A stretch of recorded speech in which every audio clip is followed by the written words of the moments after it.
if you decide to play the B minor 7 and you're not used to it, it's not too difficult to learn the chord, but it's the actual change in from the previous chord that's going to be the tricky bit.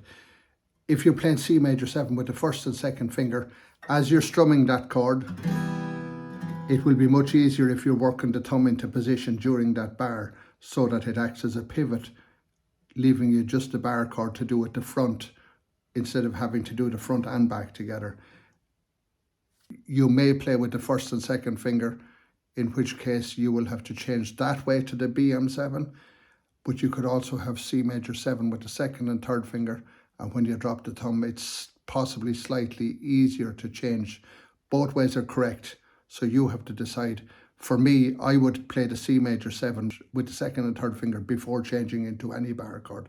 It just makes it easier for me to change to the Bm7.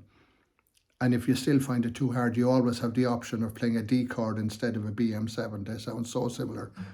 This chord sounds so similar and so much easier to play this, especially in the early stages of playing guitar.